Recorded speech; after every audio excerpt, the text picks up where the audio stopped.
After failing to choose a president last year, Greek voters will be heading to the polls once more on January 25th to choose all 300 members of its parliament, in a race that has the potential to rewrite the entire political landscape. Greece's coalition of the radical left, named Syriza, has emerged as the front-runner, polling at more than 35%. If Syriza wins, its 40-year-old head, Alexis Tsipras, will be Greece's youngest ever prime minister.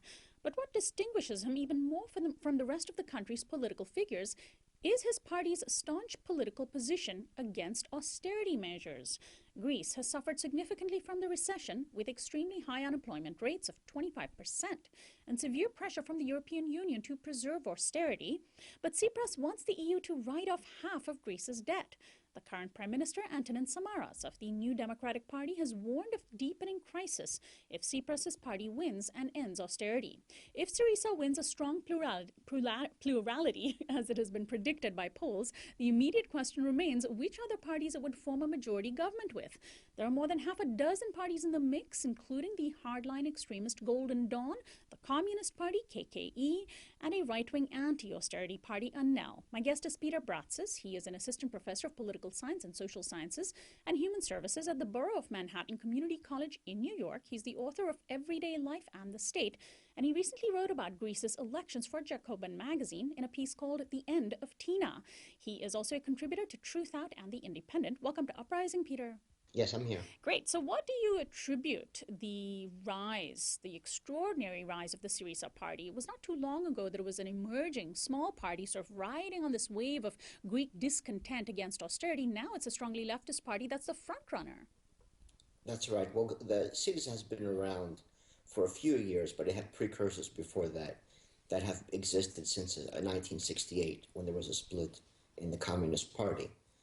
They never were very successful in elections. They were usually in parliament, but never beyond 5 or 6%.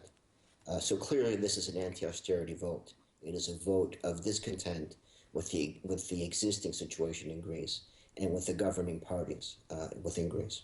So are you saying it's more about what the Greek public wants rather than what Syriza is representing or presenting? Well, not necessarily, because what the Greek public wants certainly is for the current situation to change, for there to be economic growth again, and for there to be jobs again, and for people to be able to find employment, for the hospitals to function properly again, the schools and so forth. Syriza has put forth a plan towards those ends, but there are other proposals. Within Europe, really, there are two reactions to austerity. One is a nationalist far-right reaction. And so far, the only reaction from the democratic left, a non-far-right reaction, has been Syriza in Greece, and of course, more recently, Podemos in Spain. So it is a not only an anti-austerity reaction, but one that points to democratic possibilities to addressing these issues rather than going to the far right.